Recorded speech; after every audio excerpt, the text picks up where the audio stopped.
अरे दूल्हा के पापा, अरे दूल्हा के पापा, रुपया के जामल हवे रे माई। रुपया करने बेटा बेचल रे माई।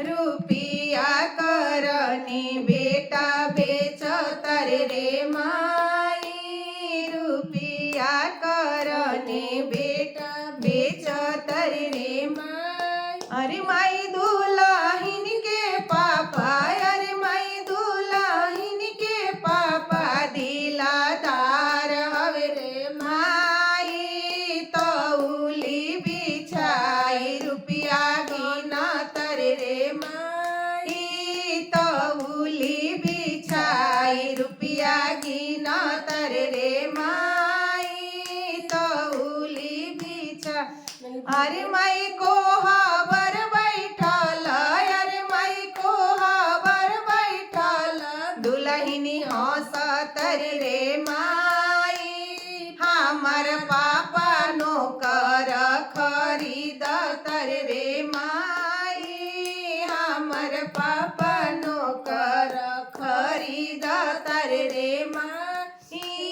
हमर पापा नौकर खरीदत रे। अरे माई कुरुसी बैठल, अरे माई कुरुसी बैठल, दुल्हा रोवत रे माई। हमर पापा हमारा के बेचले रे माई।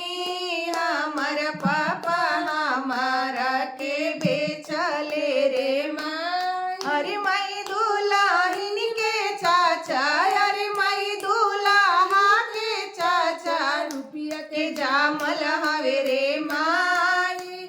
रुपया करने बेटा बेचत रे माई। रुपया अरे माई दुल्हा के भैया, अरे माई दुल्हा के भैया, रुपया के जामल हवे रे माई।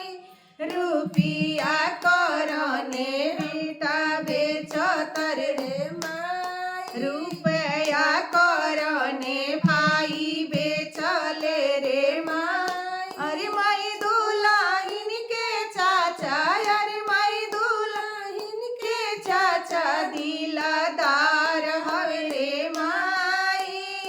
तौली बिछाई रुपया गिनत रे माई। तौली बिछाई रुपया गिनत रे माई। अरे माई